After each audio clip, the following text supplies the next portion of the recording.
Today, we have some really big Rivian news that includes Rivian teasing their R2 SUV platform, Rivian CEO giving us an update on tank mode, and plenty more, so let's go.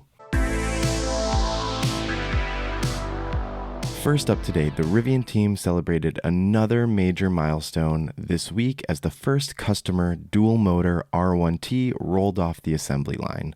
This is a major accomplishment towards ramping up manufacturing capacity for the R1 line, as previous vehicles were using quad motors, which were reliant on third-party drive units. With the introduction of the dual motor, facilities should be able to run at full capacity, increasing productivity moving forward. This standard dual motor all-wheel drive powertrain makes up 600 horsepower and over 600 pound-feet of torque. But the enhanced dual motor all-wheel drive will have over 700 horsepower and over 700 pound-feet of torque.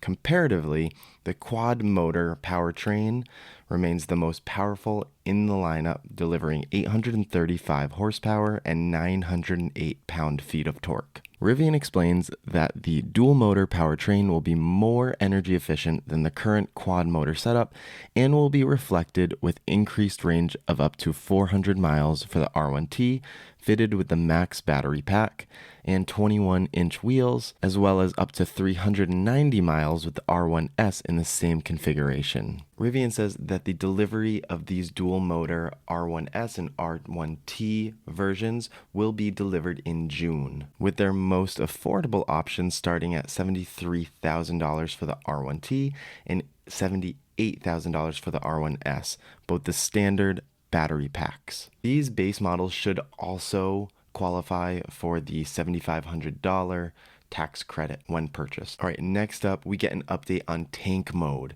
RJ explains that the previously promoted tank mode is no longer coming to the R1 lineup, as it goes against the company's messaging that aligns with respecting the environment when off-roading.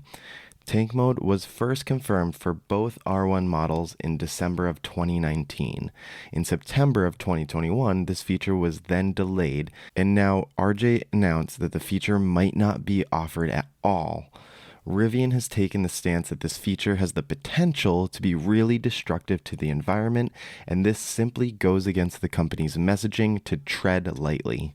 Although I don't believe that removing tank mode is going to be make it or break it for a purchase decision, it is sad to see that one of these unique features from an electric vehicle is being taken away. Now on to some of the biggest news this week. RJ performed an Instagram Q&A session and shared some updates on the more affordable R2 platform that will go into production as early as 2025 to 2026. Now, there wasn't any new information specifically, but RJ showed the silhouette of the R2 SUV. Unfortunately, this was only the clay model, which makes 2026 seem more reasonable for the release of the vehicle, but here's to hoping they're further along than shown in the video. Per Electrek, the vehicle seems to be about 70 inches tall and around 177 inches long.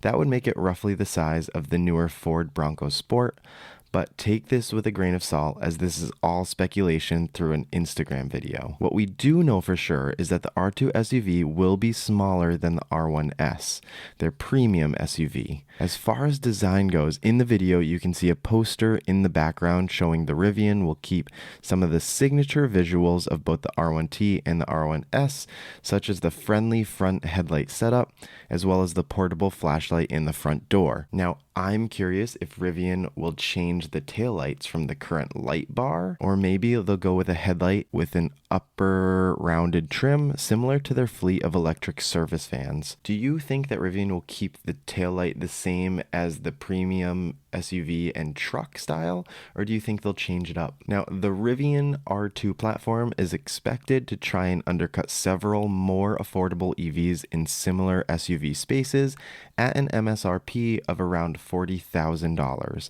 If rumors are to be believed, this will be a price point that will open up a whole new market for the American EV maker.